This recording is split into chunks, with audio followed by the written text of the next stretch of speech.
ଯାତ୍ରା କାର୍ଯ୍ୟକ୍ରମରେ ଆପଣଙ୍କୁ ସ୍ୱାଗତ କରୁ। ଆସନ୍ତୁ ଆମେ ପାଳକ ପ୍ରେମାଶିଷ ସତମାଙ୍କ ଦ୍ୱାରା ଲିଖିତ ଆଜିର ଡିଭୋସନ ବିଷୟରେ ଚର୍ଚ୍ଚା କରିବା।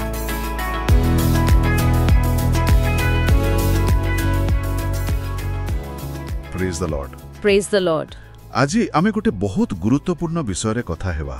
পাଳକ ପ୍ରେମାଶିଷ ସତମାନଙ୍କର ଗୋଟେ ଲେଖା ଅଛି ପବିତ୍ର ଆତ୍ମାଙ୍କ ଉପରେ। ହଁ, ସେଇଟା ପବିତ୍ର ଆତ୍ମା ନିରନ୍ତର ପ୍ରବାହ ଏବଂ ନବୀକରଣ। ବହୁତ ଭଲ ଲେଖା। ତେବେ ଏଇ ଯୋ ନିରନ୍ତର ପ୍ରବାହ କଥା ଲେଖକ କହୁଛନ୍ତି ଆଉ ନବୀକରଣ ଏର ମାନେ କ'ଣ, କେମିତି ଏହାକୁ ଅନୁଭବ କରିହେବ, ଏଇଟା ଆମେ ଆଜି ଟିକେ ଦେଖିବା। ହଁ, ଏକଦମ ମୂଳ କଥାରୁ ଆରମ୍ଭ କରିବା। ଲେଖକ ପ୍ରେରିତ 2:10-38 କଥା କହୁଛନ୍ତି। ହଁ, ସେଠି ଅଛି ମନ ପରିବର୍ତ୍ତନ କରି ଯୀଶୁଙ୍କ ନାମରେ ବାପ୍ତିସ୍ମା ନେଲେ ପବିତ୍ର ଆତ୍ମାଙ୍କର ଦାନ ମିଳିବ। ଏଇ ଦାନ ଶବ୍ଦଟା ବହୁତ ଗୁରୁତ୍ୱପୂର୍ଣ୍ଣ। କାହିଁକି, ମାନେ ଏହା ବିଶେଷତ୍ୱ କ'ଣ? କାରଣ ଲେଖକଙ୍କ ମତରେ ଏହା ପରମେଶ୍ୱରଙ୍କଠାରୁ ଗୋଟେ ଉପହାର। ଆମେ ନିଜ ଚେଷ୍ଟାରେ କି ଯୋଗ୍ୟତାରେ ଏହାକୁ ପାଇପାରିବାନି। ଓହୋ, ବୁଝିଲି। ତାହେଲେ ଏଇଟା କେବଳ ବିଶ୍ୱାସରେ ଗ୍ରହଣ କରିବା କଥା। ଏକଦମ। ଆଉ ଲୁକ୍ 11:16ରେ ବି ତ ସେଇ ପ୍ରତିଜ୍ଞା ଅଛି, ପରମେଶ୍ୱର ମାଗିଲେ ପବିତ୍ର ଆତ୍ମା ଦେବେ। ହଁ, ଏଇଟା ବଡ଼ ଆଶ୍ୱାସନା। କିନ୍ତୁ ଏ ଯୋ ଦାନ ମିଳିଲା, ଏଟା କେତେ ସମୟ ପାଇଁ? ବହୁତ ଭଲ ପ୍ରଶ୍ନ। ଏଇଠି ଆସୁଛି ସ୍ଥାୟିତ୍ୱର କଥା। ଲେଖକ ଜହନ୍ 14:16କୁ ଦେଖାଉଛନ୍ତି। ସେଠି କ'ଣ ଅଛି? ସେଠି ଯୀଶୁ କହୁଛନ୍ତି, ପିତା ଆଉ ଜଣେ ସାହାଯ୍ୟକାରୀ ଦେବେ, ଯିଏ ସର୍ବଦା ଆମ ସହିତ ରହିବେ। ସର୍ବଦା ମାନେ ଏହା କିଛି ସମୟ ପାଇଁ ନୁହେଁ, ସବୁଦିନ ପାଇଁ। ହଁ, ଏକ ସ୍ଥାୟୀ ଅତୁଟ ଉପସ୍ଥିତି, କୌଣସି କ୍ଷଣିକ ଅନୁଭୂତି ନୁହେଁ। ଏହି ଜ୍ଞାନଟା ହିଁ ବହୁତ ଶାନ୍ତି ଦିଏ, ବୁଝିଲେ? ନିଶ୍ଚୟ ନିଶ୍ଚୟ। ଜୀବନରେ ଏତେ ଅନିଶ୍ଚିତତା ଭିତରେ ଏହା ଗୋଟେ ବଡ଼ ଆଶ୍ୱାସନା। ବାସ୍ତବିକ। କିନ୍ତୁ ଗୋଟେ ପ୍ରଶ୍ନ ମନକୁ ଆସୁଛି, ଆଉ ଲେଖକ ବି ଏ ବିଷୟରେ କହିଛନ୍ତି ବୋଧେ, ଯଦି ଉପସ୍ଥିତି ସବୁବେଳେ ଅଛି, ସ୍ଥାୟୀ, ତେବେ ବେଳେବେଳେ ସେହି ସଂଯୋଗଟା ଟିକେ ଦୁର୍ବଳ ଲାଗେ କାହିଁକି, କମଜୋର ଅନୁଭବ ହୁଏ କାହିଁକି? ହଁ, ଏଇଟା ବହୁତ ଲୋକଙ୍କ ମନରେ ଆସେ। ଆଉ ଏଇଠି ହିଁ ନବୀକରଣ ବା ନୂତନୀକରଣର ଯୋଉ ଧାରଣା, ସେଇଟା ଆସୁଛି। ନବୀକରଣ, ରିନ୍ୟୁଅଲ। ହଁ, ଲେଖକ ରୋମିଓ 12:2 କଥା କହୁଛନ୍ତି, ମନର ନୂତନୀକରଣ ଦ୍ୱାରା ପରିବର୍ତ୍ତିତ ହୁଆ। ମନର ନୂତନୀକରଣ, ଏହାର ମାନେ କ'ଣ? କେବଳ ନୂଆ କଥା ଭାବିବା? ନା, ତାଠୁ ବେଶୀ କିଛି।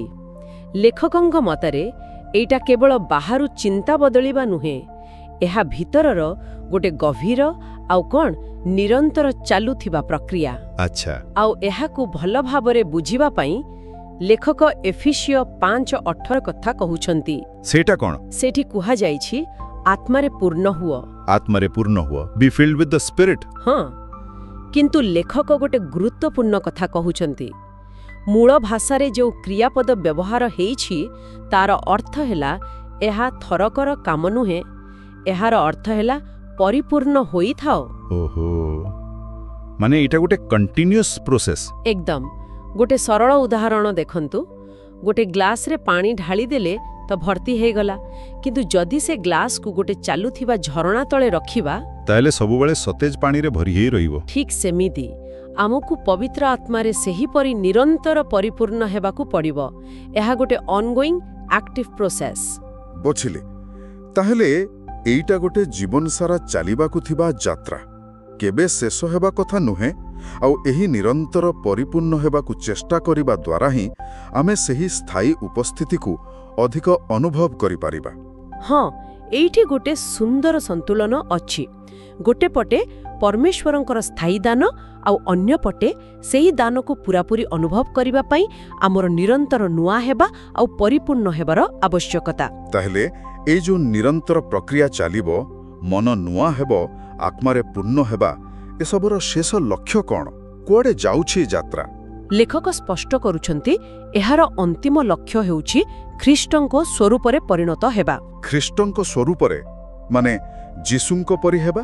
ହଁ, ଆମର ଚିନ୍ତା, ଆମର କଥା, ଆମର କାମ, ଆମର ବ୍ୟବହାର, ସବୁ କିଛି ଧୀରେ ଧୀରେ ଯୀଶୁଙ୍କ ପରି ହେବା। ପବିତ୍ର ଆତ୍ମାଙ୍କ କାମ ହେଉଛି ଆମକୁ ସେହି ଦିଗରେ ଗଢ଼ିବା। ବାଃ, ଏହା ତ ବହୁତ ବଡ଼ ଲକ୍ଷ୍ୟ। ନିଶ୍ଚୟ। ଆଉ ଏହା କେବଳ ଗୋଟେ ଦୂରର ସ୍ୱପ୍ନ ନୁହେଁ, ବର୍ତ୍ତମାନର ସମ୍ଭାବନା, ଯେତେବେଳେ ଆମେ ପବିତ୍ର ଆତ୍ମାଙ୍କୁ ସେହି କାମ କରିବାକୁ ଦେଉ। ସାରାଂଶରେ କହିଲେ, पवित्र आत्मा हेउछंती परमेश्वरंक तरफरु एक स्थायी अमूल्य उपहार। हाँ किंतु तांको सहित संपर्क को जीवंत रखिबाकू आउ तांको उपस्थिति को पूरा अनुभव करिबाकू आमको निरंतर आम मन को नुआ करिबाकू हेबो। आउ आत्मारे परिपूर्ण हेबा पई चेष्टा जारी रखिबाकू पड़िबो। आउ एही प्रक्रिया आमको ख्रीष्टंक परि गढ़िबा पई सहाय्य करिबो। एकदम एहा एक जीवंत बढ़ुथिबा संपर्क, कोनोसी स्टैटिक अवस्था नुहे। बुझली। तेणु मते लागुछि पाळक प्रेमाशीष सतमनक लेखार मूल कथा हेउछि पवित्र आत्मांकु केवल गोटे शास्त्रीय कन्सेप्ट बोली न भाबी तांको एक वास्तव उपहार, जणे व्यक्तिगत साथी आउ मार्गदर्शक भावे ग्रहण करिबा। हाँ आउ एहा सहित गोटे आह्वान भी अछि। कौन से आह्वान? आमे निजे सक्रिय भावरे परिपूर्ण हेबाकू इच्छा रखिबा आउ पवित्र आत्मा आम भितरे जो परिवर्तन आनिबाकू चाहंती सेथिपाई निजाकू खोला रखिबा।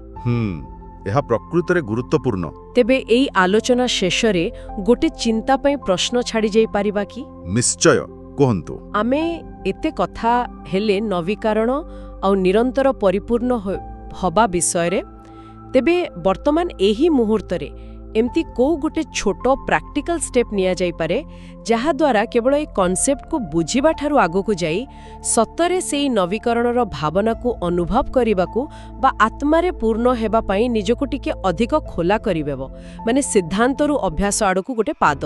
बा एटा सतरे भाबिबा पई गोटे भलो प्रश्न। एहा ऊपर चिंता करिबा। Praise the Lord. Praise the Lord. आज आत्मिक यात्रा कार्यक्रम रे जोग दवा पई धन्यवाद, जेउठी आमे प्रतिदिन परमेश्वरको वाक्य आलोचना करूछु। जदि एही कार्यक्रम आपनको आशीर्वाद देई अछि तेबे एहाकू आपना फैमिली आउ फ्रेंड्स व्हाट्सएप ग्रुप रे शेयर करंतु। आसंता काली पुणी देखा हबा। धन्यवाद।